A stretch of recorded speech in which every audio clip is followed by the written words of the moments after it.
This song is called Alice's Restaurant. It's about Alice and the restaurant. But Alice's Restaurant is not the name of Alice's Restaurant, it's the name of the song. That's why I call this song Alice's Restaurant.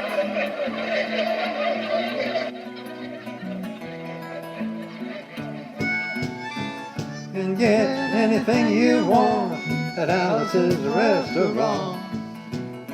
You can get anything you want at Alice's Restaurant.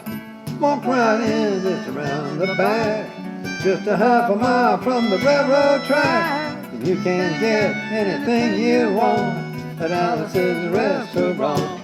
It all started about 50 Thanksgivings ago, maybe 50 ago on Thanksgiving, when my friend and I went up to visit Alice at the restaurant.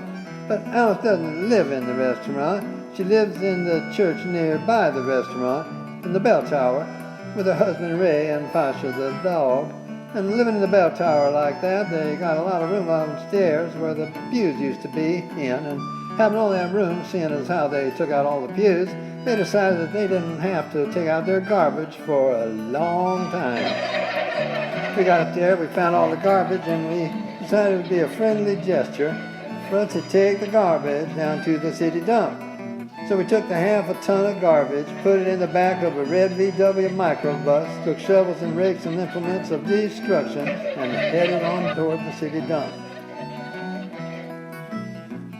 Well, we got there, and there was a big sign and a chain across the dump saying, "Closed on Thanksgiving." We had never heard of a dump being closed on Thanksgiving before, and with tears in our eyes, we drove off into the sunset, looking for another place to put the garbage.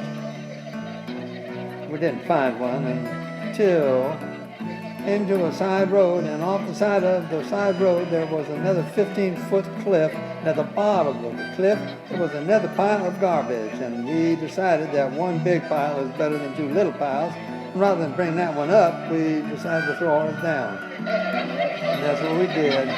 We drove back to the church, had a Thanksgiving dinner that could not be beat, went to sleep and didn't get up till the next morning when we got a phone call from Officer Vinny. He said, "Kid, we found your name on an envelope at the bottom of a half a ton of garbage and just wanted to know if you had any information about it." And I said, "Yes, Officer Vinny, I cannot tell a lie. I put that envelope underneath all that garbage." Speaking to Vinny for maybe 45 minutes on the telephone, we finally arrived at the truth of the matter and said that we had to go down and pick up the garbage and also had to go down and speak to an officer at the police officer station. So we got in the red VW microbus with the shovels and rakes and implements of destruction and headed on toward the police officer station. Now, friends, there was only one or two things that Vinny could have done at the police station. And the first was that he could have given us a medal for being so brave and honest on the telephone, which wasn't very likely, and we didn't expect it. And the other thing was he could have bawled us out and told us never to be seen driving garbage around the vicinity again, which is what we expected. But when we got to the police officer's station, there was a third possibility that we hadn't even counted upon, and we was both immediately arrested, handcuffed. And I said, "Vinny, I don't think I can pick up the garbage with these handcuffs on." He said, "Shut up, kid. Get in the back of a patrol car." And that's what we did, and sat in the back on the patrol car and drove to the, quote, "scene of the crime," unquote. I want to tell you about the town of Stockbridge, Massachusetts, where this happened here. They got 3 stop signs, 2 police officers, 1 police car.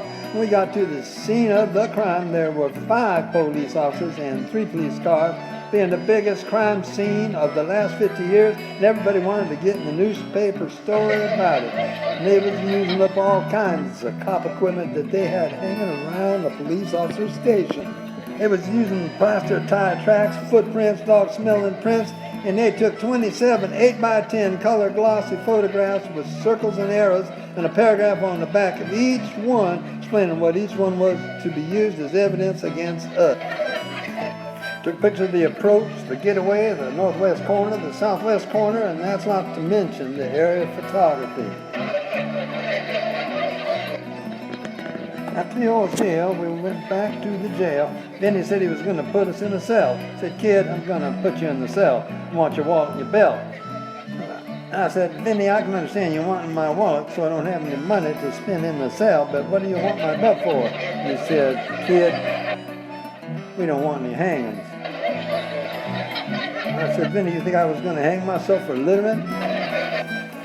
Then he said he was just making sure, and friends Vinny was, because he took out the toilet seat so I couldn't hit myself over the head and drown. And he took out the toilet paper so I couldn't bend it around in a little twirl, find myself 2 sticks, make a fire, and cook up some jailhouse coffee. Then he was making sure it was about 4 or 5 hours later that Alice, remember Alice? This is a song about Alice. Alice came by and with a few nasty words to Vinny on the side, he bailed us out of jail, and we went back to the church, had another Thanksgiving dinner that couldn't be beat, and didn't get up till the next morning when we all had to go to court. We walked in, sat down. Vinny came in with a 27 8x10 color glossy pictures with circles and arrows and a paragraph on the back of each one, sat down. Man came in and said, "All rise." We all stood up, and Vinny stood up with the 27 8x10 color glossy pictures. And the judge walked in, sat down with a CNI dog, and he just sat down, and we sat down. Vinny looked at the CNI dog and then at the 27 8x10 color glossy pictures with circles and arrows and a paragraph on the back of each one, and looked again at the CNI dog. And then 27 8x10 color glossy pictures with circles and arrows and a paragraph on the back of each one. He began to cry because then he came to the realization it was a typical case of American blind justice. There wasn't nothing he could do about it. And the judge wasn't going to look at no 27 8x10 glossy colored pictures with the circles and the arrows on the paragraph on the back of each one, explaining what each one was to be used as evidence against us. And we was fined $50 and had to pick up the garbage. But that's really not what I come to tell you about. I came to talk about making America great again. We got a building down in New York City. It's called Whitehall Street, where they walk in, you get injected, inspected, detected, infected, neglected, and selected instead of rejected.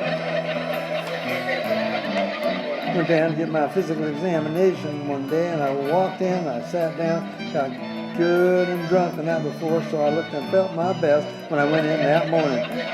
Because I wanted to look like the all-American kid from New York City, man. I wanted to feel like I wanted to be the all-American kid from New York. And I walked in, sat down, I was hung down, brung down, hung up, and all kinds of mean, nasty, ugly things. And I walked in and I sat down and they gave me a piece of paper and said, "Kid, see the psychiatrist, room 604. And I went up there and I said, "Shrink, I want to kill. I want to kill. I want to see blood and gore and guts and veins in my teeth. Eat dead, burnt bodies. Kill. And I started jumping up and down, yelling, "Kill!" And the shrink started jumping up and down with me. We was both jumping up and down, yelling, "Kill!" And the sergeant came over, pinned a medal on me, sent me down the hall and said, "You're our boy." Didn't feel too good about that, but I proceeded to go on down the hall, getting more injections, inspections, detections, neglections, and all kinds of stuff that they were doing to me at the thing there. And I was there for 2 hours, 3 hours, 4 hours. I was there for a long time, going through all kinds of mean, nasty, ugly things, and I was just having a tough time there. They was inspecting, injecting every single part of me, and they was leaving no part untouched. When I finally came to see the last man, I walked in and sat down after a whole big thing there, and I walked in and I said, "What do you want?" And he said, "Kid, we only got one question. Have you ever been arrested?" And I proceeded to tell him the story of the Alice's Restaurant Massacre with full orchestration and 5-part harmony and stuff like that and all the phenomenons. And he stopped me right there and said, "Kid, did you ever go to court?" I proceeded to tell him the story of the 27 8x10 color glossy pictures with the circles and arrows and the paragraph on the back of each one, and he stopped me right there and said, "Kid, I want you to go down and sit over on that bench there. It says Group W now."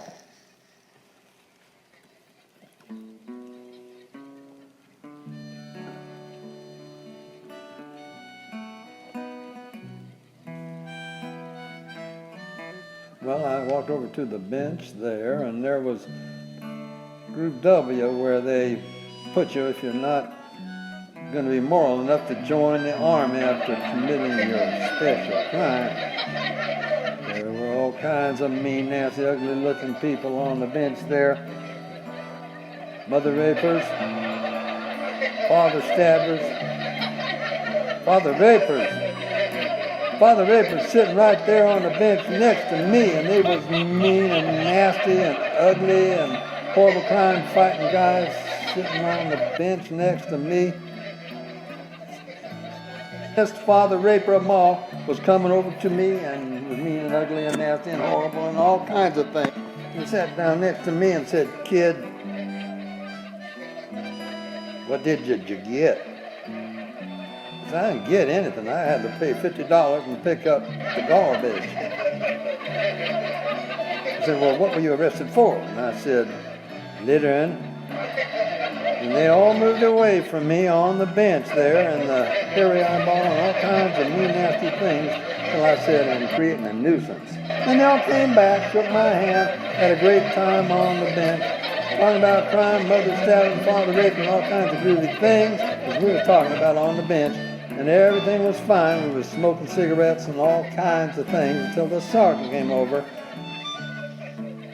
had some paper in his hand, held it up and said, "Kids, this piece of paper's got 47 words and 37, 58 words, no you want to know details of the crime, type of the time, and every other thing of nothing you ever got to say pertaining about the crime. I want to give a arresting officer's time and everything. I'm on 45 minutes. Nobody understood anything he said."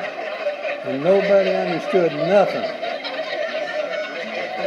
We had fun filling out the forms with the pencils on the bench, and I filled out the massacre with the 4-part harmony and wrote it down there just like it was, and everything was fine.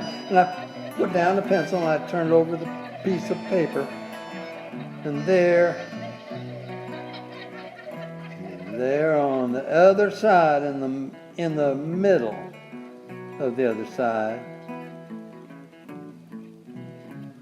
away from everything else on the other side, in parentheses, capital letters, quoted, with the following words: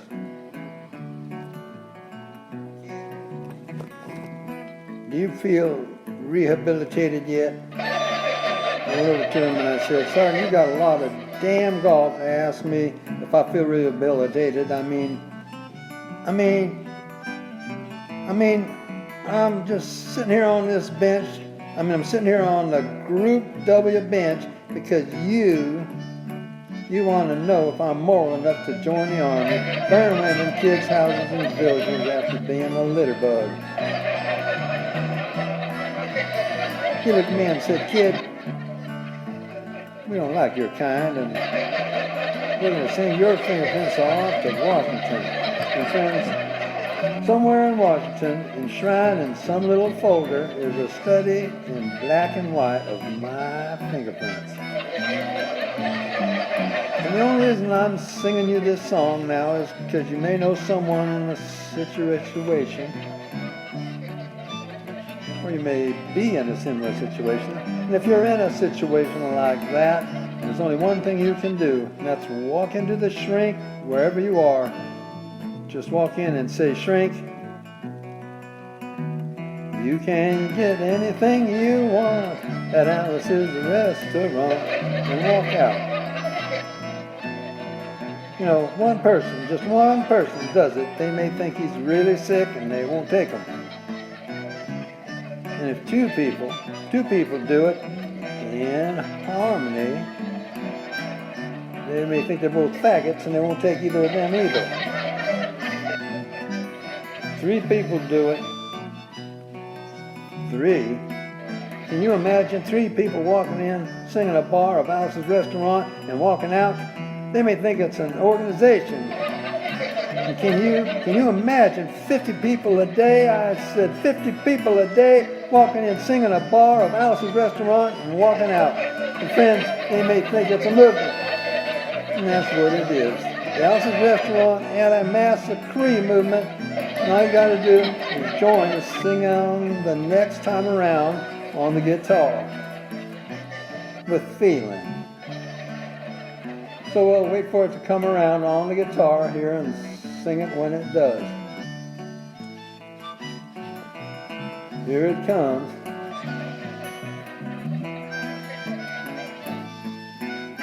You can get anything you want at Alice's Restaurant. You can get anything you want at Alice's Restaurant. Walk right in, it's around the back, just a half a mile from the railroad track. You can get anything you want at Alice's Restaurant. That was horrible. If you want them massacres and stuff, you got to sing loud.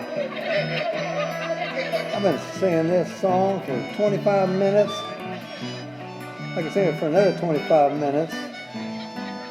I'm not proud. So wait till it comes around again, and this time with 4-part harmony and feeling. We're just waiting for it to come around, and that's what we're doing.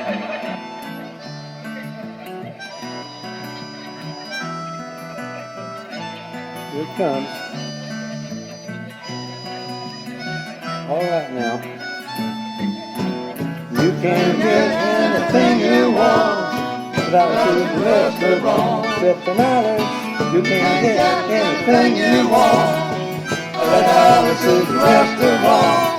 Walk right in, it's around the back, just a half a mile from the railroad track. You can get anything you want at Alice's Restaurant.